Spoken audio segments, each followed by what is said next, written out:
अस्सलाम वालेकुम जी, welcome to doctor नाज ऑफिशियल। और आज की वीडियो में खुश आमदीद नाज़रीन। आज की इस शॉर्ट सी वीडियो में हम डिस्कस करेंगे हर्निया को कि हर्निया क्या है और इसकी लोकेशन कौन सी है, ये किन जगहों पर होती है और इसकी टाइप्स कितनी है और सिम्टम्स कौन सी है हर्निया की, और वो कौन से लोग हैं जिनमें हर्निया डेवलप हो सकता है। तो ये आज की इस शॉर्ट सी वीडियो में हम ये सब डिस्कस करेंगे। सबसे पहले अगर हर्निया को हम डिफाइन करें तो डिफाइन कैसे करेंगे? हर्निया को अगर हम डिफाइन करें तो एक पार्ट ऑफ इनर मसल है, यानी कि जो हमारी इनर साइड में जो मसल्स होते हैं उनके अंदर वियर एंड टीयर्स आ जाते हैं, वो वीक हो जाते हैं, जिसकी वजह से मसल्स की एक छोटी सी थैली बन जाती है जिसको हम बल्ज कहते हैं। तो ये इसको अगर प्रॉपर डिफाइन किया जाए तो ये हर्निया की डेफिनेशन है। फिर अगर इसकी लोकेशन को देखा जाए कि ये लोकेट किस एरिया में होती है हर्निया की जो लोकेशन वाइज देखा जाए, ग्रोइन का एरिया है जो इनर थाई रीजन है उस एरिया में हो सकती है। एब्डोमिनल वॉल के जो मिडिल रीजन है एब्डोमेन का, वहां पर ये हो सकती है। और इसके बाद लोअर चेस्ट जो रीजन है डायफ्राम का एरिया, वहां पर ये हो सकती है। अब इसके अगर टाइप्स को हम देखें, टाइप्स में सबसे पहले नंबर पे जो हमारे पास हर्निया की टाइप आती है इनग्वाइनल हर्निया है। इनग्वाइनल हर्निया को अगर देखा जाए तो 75% लोगों में होती है ये, और ये जो इनर थाई रीजन होता है वहां पर ये हर्निया पाई जाती है। फिर उसके बाद सेकंड नंबर पर देखा जाए तो फेमरल हर्निया हमारे पास आती है।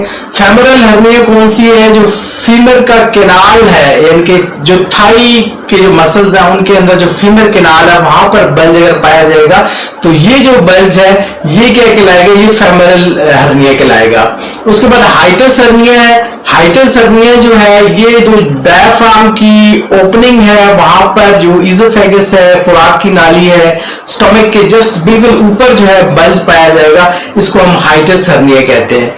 उसके बाद नंबर 4 पे हमारे पास जो आती है कॉन्जेनिटल डायफ्रैग्मेटिक हर्निया है। ये बाय बर्थ होती है, बेबी जब डेवलप हो रहा होता है फीटल में कुछ ना कुछ प्रॉब्लम होता है जिसकी वजह से ये हो जाता है। और फिर उसके बाद 5वें नंबर पर देखा जाए तो अम्बलाइकल हर्निया हमारे पास आता है। अम्बलाइकल हर्निया ये बाय बर्थ है और जो इंटेस्टाइनल जो एरिया है वो बल्ज कर जाता है। और 6वें नंबर पर देखा जाए तो हमारे पास वेंट्रल हर्निया आ जाता है। वेंट्रल हर्निया क्या है? ये जो आपकी एब्डोमिनल एरिया की जो फ्रंट साइड है उसके अंदर अगर बल्ज आएगा तो वो एब्डोमिनल हर्निया या वेंट्रल हर्निया उसको कह सकते हैं। फिर 7वें नंबर पे हमारे पास देखा जाए तो पेरिनियल हर्निया आ जाता है। अब पेरिनियल हर्निया क्या है?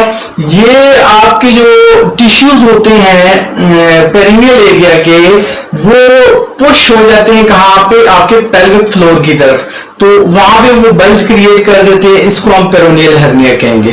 और फिर उसके बाद सिम्टम्स को अगर देखा जाए तो हर्निया की सिम्टम्स क्या है, अलामात क्या है?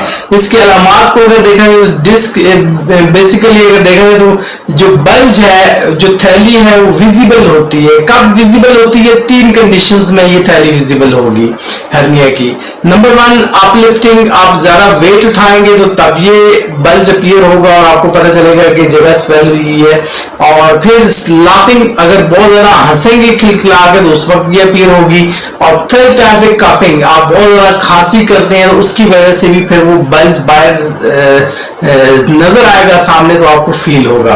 अब अगर रिस्क फैक्टर्स को देखा जाए कि वो कौन से रिस्क फैक्टर्स हैं जो इन्वॉल्व होते हैं हर्निया के अंदर, सबसे पहले देखा जाए तो हैवी अपलिफ्टिंग आती है। अगर कोई बहुत ज्यादा वेट उठाता है तो उसकी वजह से भी हर्निया हो सकती है। अगर क्रॉनिक कॉन्स्टिपेशन है, मींस के कब्ज अगर बहुत पुरानी है तो उसकी वजह से भी हर्निया हो सकती है। इसके अलावा अगर एब्डोमिनल और पेल्विक एरिया की सर्जरी हुई है तो उसकी वजह से भी हर्निया प्रॉब्लम हो सकता है। रिपीटेडली प्रेगनेंसीज है फीमेल के अंदर तो वो भी एक बड़ी वजह बन सकती है हर्निया की। और इसके अलावा मोटापा, ऐसे लोग जो हद से ज्यादा मोटे होते हैं उनमें भी ये शिकायत हो सकती है। और ऐसे बच्चे जो प्री मेच्योर चिल्ड्रंस हैं, जो वक्त से पहले पैदा हो जाते हैं, जिसको प्री मेच्योर हम कहते हैं चिल्ड्रंस, तो वो किसी भी स्टेज पे, लाइफ के किसी भी स्टेज पे इसका शिकार हो सकते हैं। और इसके अलावा ऐसे फीमेल्स जिनको सिस्ट फाइब्रोसिस होती है, सिस्ट होती है, सोली होती है, वो उनमें अगर देखा जाए तो उनमें भी किसी न किसी स्टेज पे जो है लाइफ की किसी न किसी स्टेज पे हर्निया का प्रॉब्लम हो सकता है। आज की वीडियो में इतना ही। उम्मीद है आपको आज की वीडियो पसंद आई होगी और कल इंशाल्लाह एक नए टॉपिक के साथ हाजिर होंगे। तब तक के लिए डॉक्टर मान को इजाजत दीजिएगा। अंटिल देन अल्लाह हाफिज, जज़ाकल्लाह।